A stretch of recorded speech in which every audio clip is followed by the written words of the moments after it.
Chers téléspectateurs, nous voici devant vous, nous, Planète Média. Nous sommes là pour éclairer l'opinion sur tout ce qui se passe dans les Lualaba. Vous êtes sans ignorer que le président de la République était à Lubumbashi dans le Haut-Katanga. Le président de la République est à Kalemi dans la province de Tanganyika. Mais quand le chef se déplace, les mécontents profitent de l'occasion pour dire la vérité aux garants de la nation. Surtout que le Lualaba, c'est une province essentiellement minière. Il y a des minerais partout. Même là où je suis là, il y a des minerais. Nous sommes non loin de l'Assemblée provinciale du Lualaba, à l'hémicycle.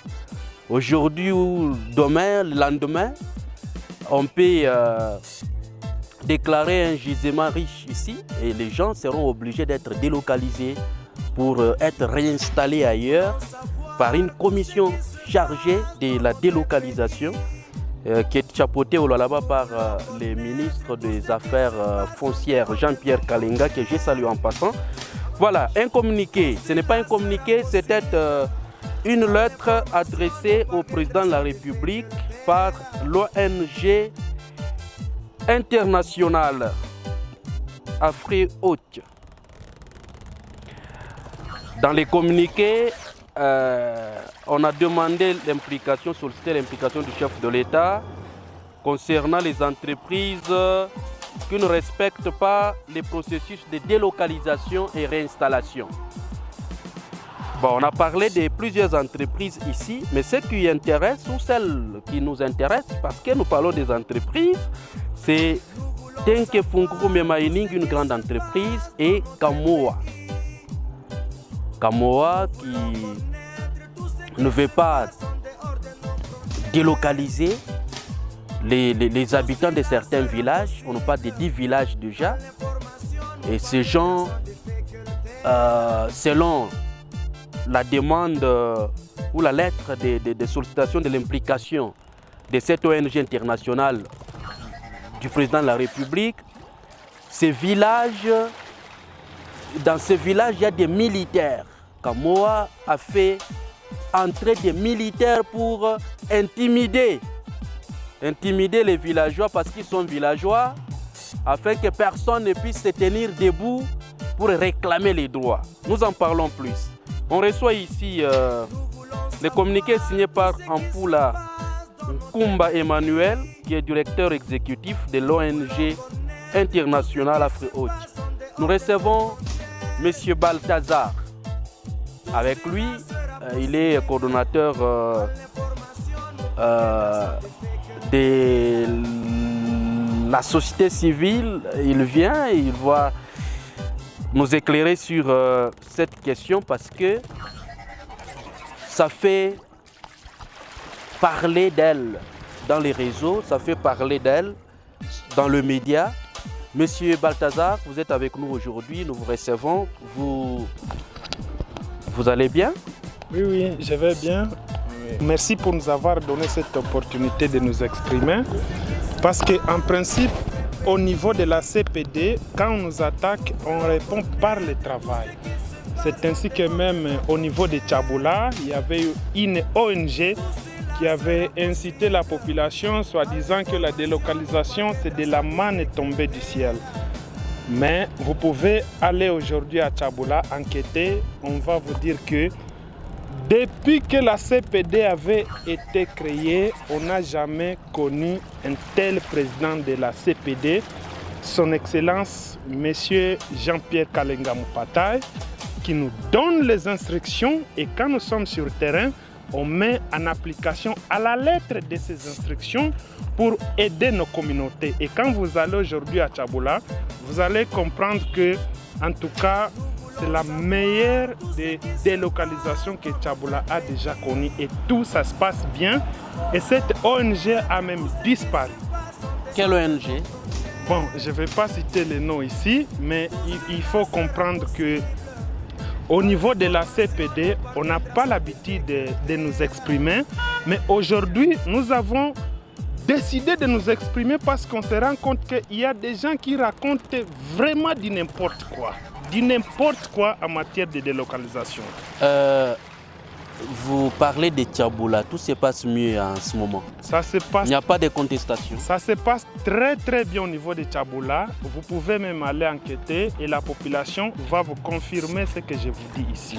Parce que nous avons le ministre que nous considérons comme une réponse que Madame la gouverneure aurait donnée à toutes les communautés qui ont été victimes dans le passé en ce qui concerne la délocalisation dans la province du Lualaba. C'est pour cela que nous les soutenons vraiment pourvu que nos communautés soient respectées dans leurs droits reconnus par les lois de la République.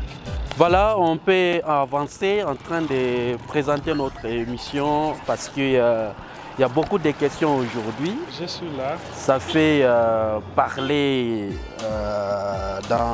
ça fait les tours des réseaux sociaux. Commençons d'abord par la santé de la commission chargée des délocalisations. Comment la commission se porte et vous êtes dans les 100 jours. On peut évaluer le travail abattu sur terrain. La commission se porte très très bien et avec un leadership de notre président de la CPD. Je crois que vous n'entendez plus de bruit comme c'était avant. Parce que le ministre des Affaires foncières, le président de la CPD, a résolu tous ces problèmes. Et voilà, toutes les sociétés civiles qui œuvrent pour nos communautés sont en train de l'accompagner parce que pour nous, c'est un patrimoine que nous devons protéger.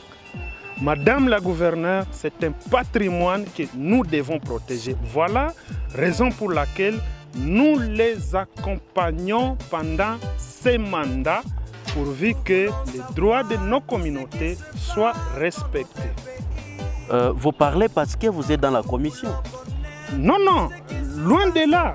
Parce que nous avons été sollicités depuis longtemps, avant même son entrée dans la commission. Mais nous avons évalué la qualité des partenaires avant le ministre Jean-Pierre Kalenga Mopataï et nous avons dit, nous, on n'évolue jamais dans la malhonnêteté. Et maintenant que nous avons trouvé un collaborateur sérieux qui a d'abord été le meilleur élu dans le territoire de Muchacha et nous avons mené des plaidoyers pour qu'il soit reconduit. Parce que je dois vous dire, je ne suis pas dans l'extrémisme, mais je dois vous affirmer, et vous connaissez bien que je ne fais jamais les renardismes, mais aujourd'hui, nous avons trouvé quelqu'un qui essuie les larmes des communautés impactées par la délocalisation. Tout se passe très bien, c'est une œuvre humaine. Malgré qu'il y a quelque chose, il y a des imperfections à corriger, mais au moins nous venons de très loin avec cette commission et là vraiment il n'y a plus de bruit. Je peux vous donner même l'exemple de Tambwe Mounana parce que sa stratégie c'est quoi? Quand il y a des contestations entre les communautés et l'entreprise, on calcule sur place. Donc il instruit à la commission. Et les bénéficiaires, ils sont là, on fait des calculs. Et c'est comme ça qu'il a résolu beaucoup de problèmes dans la commission provinciale de délocalisation. Bien qu'il n'y a que délocalisation, il n'y a pas réinstallation. Non. Et la loi prévoit la réinstallation. Mais cette réinstallation n'est pas forcée. Donc ça dépend du bénéficiaire, ça dépend des communautés. Si vous dites que moi, je ne vais pas me réinstaller, donnez-moi cet argent. Moi-même, je vais aller acheter une autre parcelle et me réinstaller. Ce n'est pas quelque chose de forcé. Et ceux qui veulent la réinstallation, le ministre des Affaires foncières, le président de la CPD, respecte les avis des uns et des autres conformément aux lois de la République. C'est Afri-Haute, une ONG internationale qui a sollicité l'implication du chef de l'État concernant les entreprises minières qui ne respectent pas la délocalisation, qui boycottent les décisions des autorités locales, même de votre président, le président chargé de la commission, donc le président de la commission chargée de délocalisation. Parmi ces entreprises, nous avons l'entreprise Tenke Funkrume Mining, mais beaucoup plus Kamoa, qui devait reconnaître les droits des habitants des 10 villages, mais ces habitants sont abandonnés à leur triste sort pendant que Kamoa a un projet d'exploitation.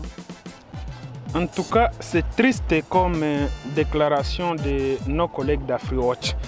Vous devez comprendre que quand nous avons lancé avec le président de la CPD la délocalisation de Kamoa, et moi, en tant que de la NDC Société Civile, j'avais lancé un message à tous nos collègues de la société civile, des ONG de défense des droits humains, que c'est maintenant le temps que vous devez venir. Ensemble, on accompagne cette population qui est impactée par la délocalisation de Kamoa. C'est là pour ne pas attendre, comme ça devient à l'accoutumée, avec d'autres ONG qui écrivent des communiqués à partir de leur bureau pour dire c'est un déguerpissement forcé, c'est tout ce que vous avez ramassé sur les réseaux sociaux. Mais venez sur le terrain. Comme ça, vous allez être témoin oculaire de ce déguerpissement pour avoir un peu beaucoup plus de détails. Mais l'ONG était sur le terrain, elle a rencontré la communauté. Aucune ONG n'avait répondu favorable parce que les portes ne sont pas fermées. Même vous, les journalistes, nous faisons toujours appel à vous pour venir accompagner. Si vous avez des observations à faire, vous avez des recommandations à faire, c'est maintenant que vous devez les faire pour aider les équipes qui sont sur le terrain. Mais j'ai été personnellement surpris de lire cette... moi, pour moi, c'est un poème, ce n'est même pas une lettre, parce que quelqu'un est en train de raconter du n'importe quoi. C'est vraiment du n'importe quoi. Ces gens-là d'AfriWatch sont partis un seul jour et puis non ouvrables au niveau de Kamoa. Ils se sont échangés avec certaines personnes et 48 heures après, ils ont écrit leurs lettres. Moi-même, avant, quand j'ai appris qu'ils étaient sur le terrain, j'ai échangé avec eux. Comment vous dites une société, une ONG sérieuse? Comment vous avez su qu'ils étaient sur le terrain? Bon, nous maîtrisons le terrain parce que nous sommes maintenant au 3e mois que nous allons chaque jour du lundi au vendredi. Comment une ONG qui se dit sérieuse arrive sur le terrain dans ses enquêtes? Il ne consulte pas l'entreprise qui délocalise ces communautés, il ne consulte pas les techniciens qui sont sur le terrain, il ne consulte pas la CPD. Mais est-ce que vraiment, c'est pourquoi moi j'ai toujours demandé à nos frères congolais qui sont utilisés comme des marchepieds à des ONG internationales de se désolidariser de ces gens-là qui ne nous aiment pas. Parce que les Congolais, nous sommes assez intelligents pour créer nos propres ONG pour accompagner les communautés, pour défendre nos communautés. Et voilà, ces gens-là, moi je comprends seulement qu'ils n'ont pas la bonne information. Ils ont raté une occasion de se taire parce qu'il y a certaines personnes qui ne savent pas la valeur du silence. Mais ça n'empêche pas de ce que nous sommes en train de faire pour les communautés. Parce que je vous informe aujourd'hui que selon les instructions, en tant que coordonnateur, je mets les instructions en application de notre président, de son Excellence, Monsieur le ministre. Coordonnateur de la CPD, la Commission provinciale de délocalisation, on met en application ces recommandations. Je vous invite d'aller sur le terrain. Vous allez vous rendre compte que c'est la première entreprise que je connais au Lualaba qui prend même les maisons en bâche. Je ne connais pas une entreprise qui prend les maisons en bâche. Il y a des militaires là qui ça, c'est vraiment du n'importe quoi. Procéder au si on était dans un état sérieux, ces gens-là devraient être convoqués pour donner les éléments de preuve de ce qu'ils ont avancé. Est-ce que vous êtes sûr que si la caméra descendait, on ne va pas trouver des militaires? Même demain, je peux vous amener là-bas, vous allez faire vos enquêtes. Mais vous allez informer avant pour qu'on puisse évacuer des militaires. Il n'y a pas de militaires. Moi, je suis surpris de l'apprendre, même quand vous allez sur le terrain, parce que nous sommes conscients que c'est une délocalisation avec beaucoup de sensibilité. Même les ministres connaissent cela, même l'entreprise, même les techniciens sur le terrain. C'est pourquoi nous sommes en train de travailler pour que les communautés soient vraiment bénéficiaires par rapport aux lois de la République. Je vais vous avouer que les jours du lancement, parce que le parquet aussi est dans la commission provinciale de délocalisation, nous sommes partis avec les agents du parquet, avec la police, pour sensibiliser. Cette sensibilisation avait comme objectif d'éviter les opportunistes. Les opportunistes sont des gens qui font de la délocalisation comme un fonds de commerce. C'est-à-dire qu'il n'est pas concerné par cette délocalisation, mais quand il entend qu'à tel endroit on va délocaliser, il va mettre des moyens. Voilà pourquoi le ministre est en train d'insister pour quand il y a une délocalisation, que les vrais concernés soient bénéficiés. Et c'est le combat que nous sommes en train de mener, parce que vous allez vous rendre compte qu'il y a des gens qu'on a délocalisés plus de 7 fois. Vous allez à Kissamf, ils sont là, les mêmes personnes. Vous allez à Tchaboula, ils sont là. Vous allez à Kamoa, ils sont là. Voilà, nous voulons que, sur instruction du ministre, que les vrais impactés par la délocalisation soient bénéficiaires. Et là, moi, je vous informe que cette procédure de délocalisation de Kamoa, on a prévu jusqu'à la réinstallation et des champs et des maisons des vrais habitants. Donc c'est une délocalisation qui respecte les normes de la République. Voilà pourquoi nous sommes sur terrain avec la NDC, Nouvelle Société Civile Congolaise, la CNDH, les techniciens, les agronomes vraiment sélectionnés sur base de leurs compétences qui s'en sortent très bien sur terrain. Nous sommes en train de travailler et voilà, parce que Kamoa a sa 8e délocalisation. Et je vous dis aujourd'hui qu'il n'y aura aucun problème parce que quand on termine dans un village à prendre et les maisons et les champs, il y a un procès verbal qu'on signe. Et ce procès verbal est signé par toutes les composantes de la CPD, y compris les chefs du village. C'est-à-dire quand on comprend qu'il y a les cas de reliquats, nous n'allons pas signer. Parce que quand le chef du village met sa signature, c'est qu'il approuve que nous avons fini avec toutes les maisons et tous les champs. Maintenant, si AfriWatch était une ONG sérieuse, il devrait nous donner des recommandations pour que ça puisse aider les gens qui sont sur terre et non pas se mettre dans les bureaux en train d'écrire des poèmes, même si nous savons que ça va rester sur les réseaux sociaux parce que comme j'avais lu les 2 pages de leur lettre, en tout cas, le président de la République n'aura même pas le temps de lire ces poèmes. Vous décidez sur le président de la République? Non, parce que quand vous avancez quelque chose, il faut avoir des preuves. Je vous ai transmis la lettre, vous l'avez exploitée. Mais c'est tout à fait normal, paraît-il que AfriWatch aurait rencontré les communautés. En tant qu'ONG, il a fourni ses efforts pour toquer la porte de la commission fermée, la société fermée, et elle ne doit que rendre les rapports, messieurs les journalistes, les résultats de l'enquête menée sur Ils sont partis un jour non ouvrable, c'était un samedi, je maîtrise très bien ce dossier. Et avant de publier leur rapport-là, j'ai eu à échanger avec les représentants ici à Kolwezi. Je les ai dit que vous n'avez pas la bonne information. Venez à la commission, on va vous donner la bonne information. Allez à l'entreprise, les portes sont grandement ouvertes. Échangez même avec les agronomes expérimentés qui sont sur terrain pour avoir un minimum d'informations. Mais parce que nous savons que ce genre d'ONG, quand ils arrivent sur terrain, ils ont déjà leur agenda caché. C'est quoi l'agenda caché? Nuire à l'image des institutions légalement et légitimement établies par le peuple. C'est pourquoi nous vous disons...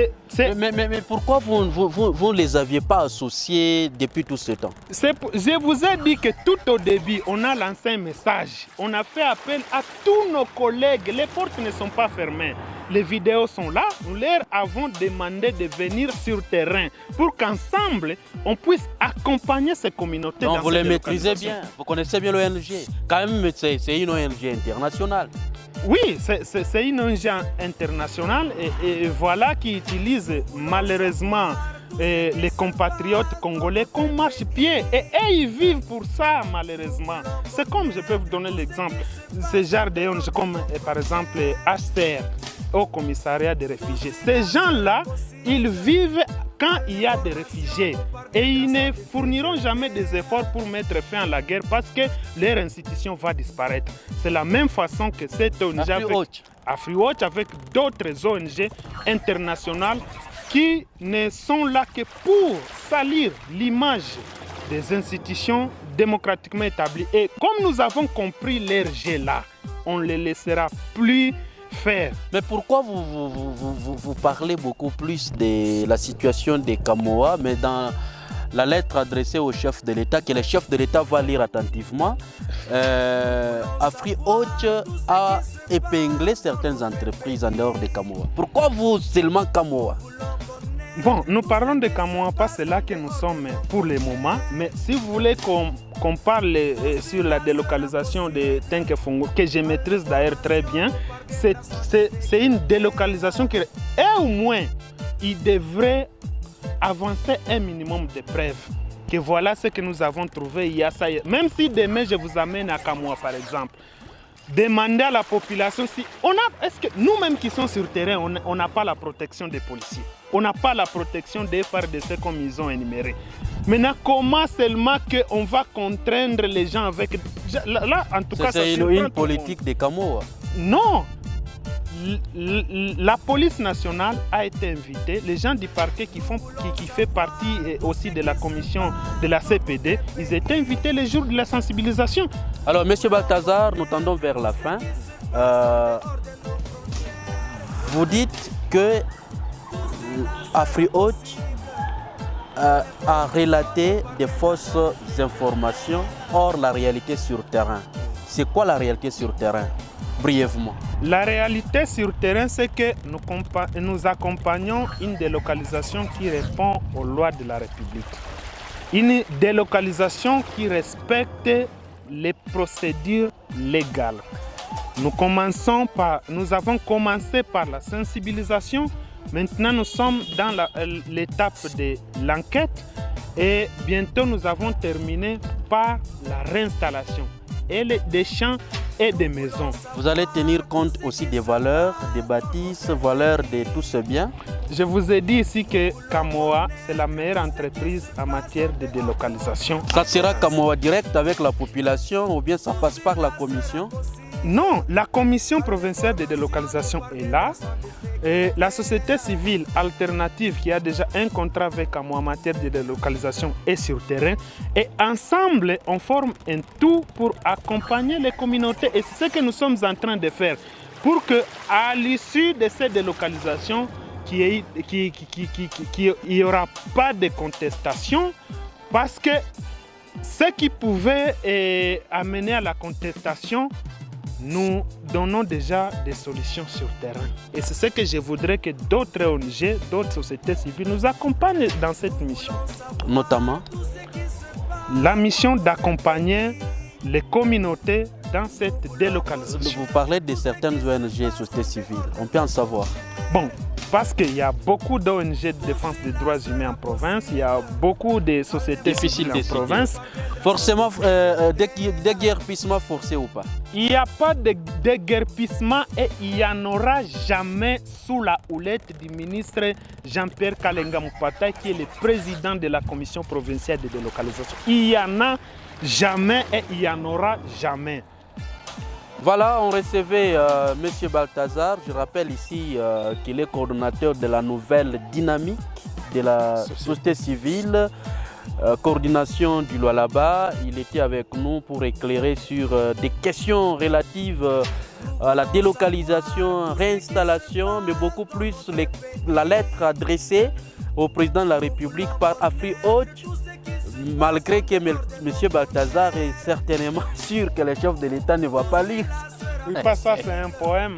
Voilà. Ça, ce n'est même pas une lettre, c'est un poème. Donc les gens racontent. Vous décidez sur la position du chef de l'État. La position du chef de l'État face à la lettre. Le contenu de la lettre. C'est là que respectons quand même l'institution présidente de la République. Vous ne pouvez pas. C'est normal que les mécontents profite de l'occasion du passage Moi, je du vous chef. confirme ici qu'il n'y a pas de mécontents dans cette délocalisation de Kamoa. Parce que tout a été déjà prévu pour qu'il n'y ait pas de contestation. Et tous les villages que nous avons terminés avec, et les maisons et les champs, il n'y a pas de contestation. Et les PV ont été signés à l'unanimité avec le chef du village. Merci à tous les habitants des 10 villages du côté Kamoa. C'est quel coin de Kamoa? C'est à combien de kilomètres, donc des kilomètres du centre de Borégie?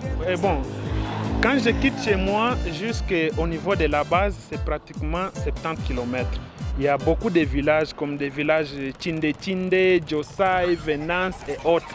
Et là que nous avons terminé avec les champs et les maisons, en tout cas, il n'y a pas de contestation. Et on n'envisage même pas cette contestation parce que toutes les questions ont été prises en charge en amont sous le leadership du président de la CPD. Voilà, la population, les habitants de tous ces villages, les 10 villages de Kamoa, les habitants des villages concernés par d'autres entreprises telles que Funkrum Mining, vous avez les numéros des téléphones déjà affichés là où donc déjà affichés, vous êtes en train de nous regarder, il y a un numéro là-bas. Ceux qui ont des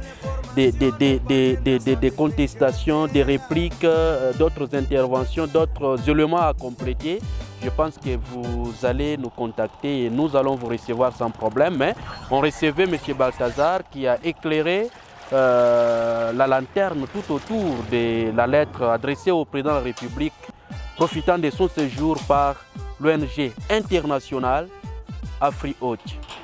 Merci à l'équipe de réalisation chapeautée par Christa Pongo.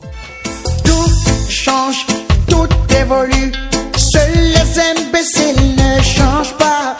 Tout change, tout évolue, seuls les imbéciles ne changent pas. J'insiste, je persiste et je signe. Les ennemis de l'Afrique, ce sont les Africains.